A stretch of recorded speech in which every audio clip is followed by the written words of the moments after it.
تو کون ہے، کہاں سے آیا ہے اور کس لیے آیا ہے؟ دانشوروں، فلسفیوں اور شاعروں نے یہاں تک تو واضح کر دیا ہے کہ انسان دنیا میں نہ اپنی مرضی سے آتا ہے اور نہ ہی اپنی خوشی سے جاتا ہے۔ استاد ذوق دہلوی فرماتے ہیں، لائی حیات آئے قضا لے چلی چلے، لائی حیات آئے قضا لے چلی چلے، اپنی خوشی نہ آئے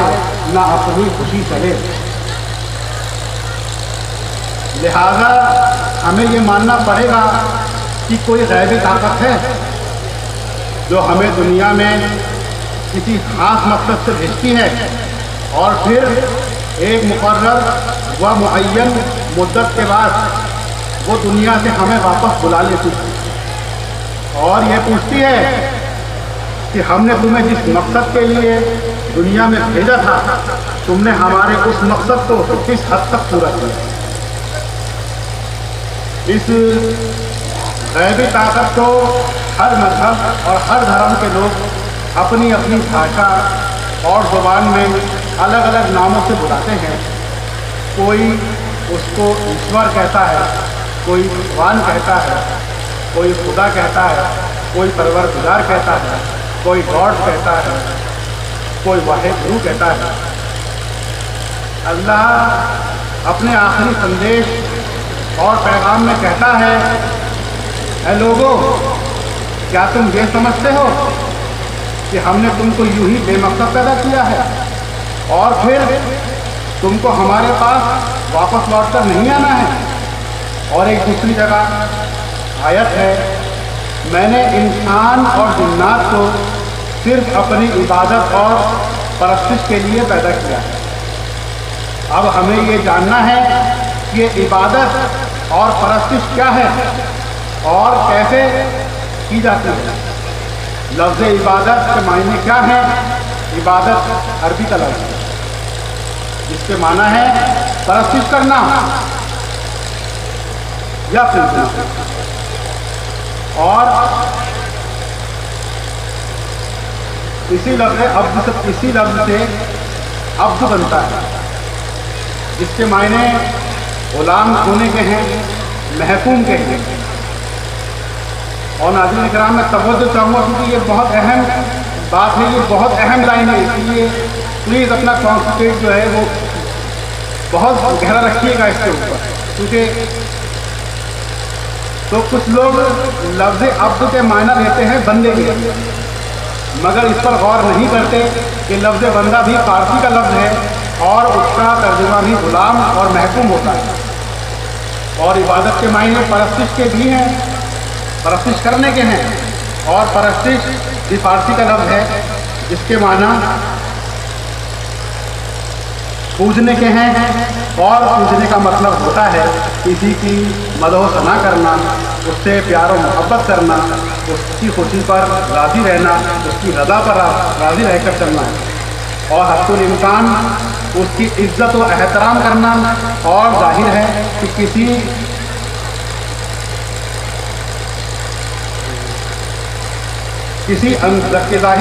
اندیکھی ہستی کی عزت اور احترام نہیں کیا جا سکتا ہے اور نہ ہی اس سے پیار و محبت کی جا سکتی ہے۔ اس کے لیے کسی ایسی ہستی کا ہونا ضروری ہے جو دیکھ بھالی کرے، جو دیکھی بھالی ہو، اور اسی وجہ سے جناب رسول کریم صلی اللہ علیہ وسلم نے ارشاد فرمایا ہے، اے لوگو، جو تم خدا سے محبت کا دعویٰ کرتے ہو اس کو تو تم نے نہیں دیکھا، تو خدا کی محبت تم مجھ سے کرو، اور جو محبت تم مجھ سے کرتے ہو وہ میری آل سے کرو۔ اور جب انسان کسی سے اس کو محبت میں دیوانہ ہو جاتا ہے تو اس کو ہر طرح اور ہر شے میں اس کا محبوب ہی دکھائی دیتا ہے، یعنی وہ کثرت میں وحدت کا نظارہ دیکھتا ہے اور اس کو صرف اپنا محبوب ہی نظر آتا ہے اور کچھ نظر نہیں آتا، اور وہ کہہ اٹھتا ہے کہ ظاہر دیکھتا ہوں، ادھر دیکھتا ہوں، ادھر تو ہی تو ہے۔ خدا تعالیٰ نے انسان انسانی تخلیق اپنی وحدت قائم کرنے کے لیے کی ہے، اور وحدت قائم کرنے کے لیے کی تھی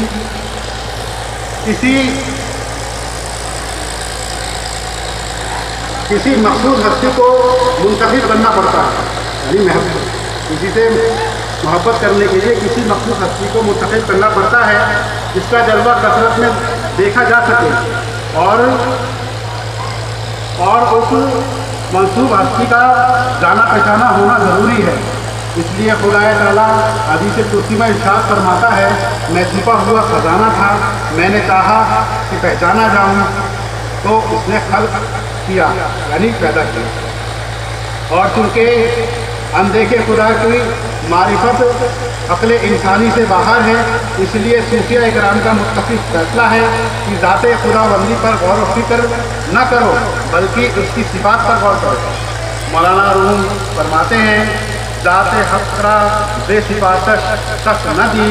ذات حق بما کنک گفت و شنید، یعنی ذات خدا بندی کو اس کی صفات سے الگ تھلگ کر کے نہیں دیکھا جا سکتا۔ خدا اپنی صفات تخلیق کے ذریعے پیدا کردہ انسان کے پردے میں چھپ کر گفت و شنید کرتا ہے، یعنی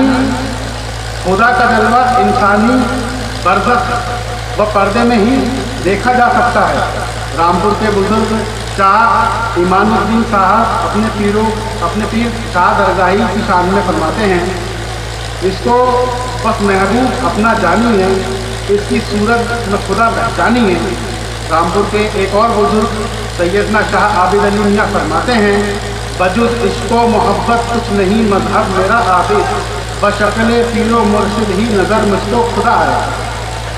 یعنی جس طرح خود ذات حق تعالیٰ نے جناب محمد صلی اللہ علیہ وسلم کی تخلیق کر کے اور ان کو اپنا برزخ بنا کر اور لوگوں کو ان میں برزخ بنا کر لوگوں کو ان میں اپنا دیدار کرنے کی دعوت دی، اور ان کی جناب مبارک سے اور ان کی زبان مبارک سے یہ کلمات ادا کرائے، من رآنی فقط رائے الحق، یعنی جس نے مجھے دیکھا اس نے خدا کو دیکھا۔ غور کیجئے، جب آپ آئینے میں اپنا چہرہ دیکھتے ہیں تو یہ نہیں کہتے ہیں کہ میں آئینہ دیکھ رہا ہوں، بلکہ یہ کہتے ہیں کہ میں اپنا چہرہ دیکھ رہا ہوں۔ اور اگر آئینہ قد آدم ہو تو کہتے ہیں کہ میں خود کو دیکھ رہا ہوں، اور آئینے کو نظر انداز کر دیتے ہیں۔ اسی طرح جناب نبی کریم کی احادیث فقط راہ الحق کا مطلب ہے کہ میرے برزخ کو، میرے جسم کو چھوڑ کر صرف ذات حق کا مشاہدہ کرو، اور کیونکہ صرف نور کا یعنی خالص نور کا مشاہدہ چشم انسانی کے لیے ناممکن ہے، اس لیے کسی برزخ کا سہارا لینا پڑتا ہی ہے۔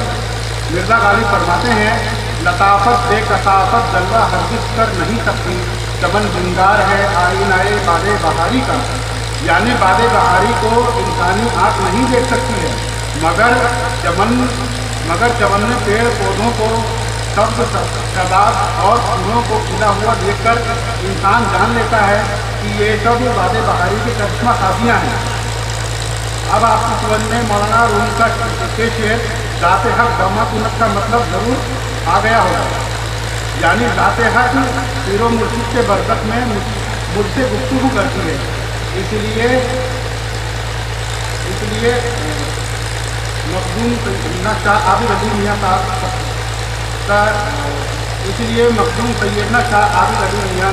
نے یوں واضح کیا ہے کہ بشکل پیر و مرشد یعنی آئینہ مرشد میں خدا مجھ کو نظر آیا۔ اب یہاں پھر خود کو خدا تعالیٰ فرماتا ہے کہ وہی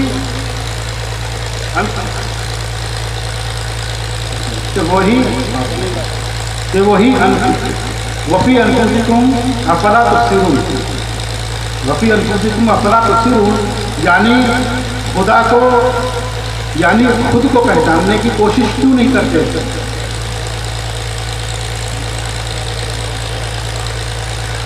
جناب نبی کریم صلی اللہ علیہ وسلم نے نفسی معرفت کو معرفت خدا بندی قرار دیا ہے، من عرفہ نفسہ فقد عرفہ ربہ، جس نے اپنے نفس کو پہچان لیا اس نے اپنے رب کو پہچان لیا، گویا خود کو پہچان لیا، گویا خود کو پہچاننا ہی خدا کو پہچاننا ہے، اور خود کو پہچاننے کے لیے پہچان کرانے والے کی ضرورت پڑتی ہے۔ اس لیے خدا نے اپنے محبوب کو دنیا میں بھیجا، اور محبوب خدا نے اپنے بعد یہ ذمہ داری اپنی آل و عطرت کی سپرد کر دی، جو بزرگ اور اولیاء اللہ کے چاروں سلاسلوں میں کی در پہ ہم تک پہنچتی ہیں۔ ہر ایک کے پیر و مرشد نے اسے اپنے آئینے اور برزخ میں ذات حق کا مشاہدہ کرایا۔ چنانچہ حضرت نظام الدین محبوب الہی کے خاص مرید حضرت امیر خسرو اپنی اسی آئینے کو حق تعالیٰ کا مشاہدہ کرنے کے بعد فرماتے ہیں، من تو شدم تو من شدی من تن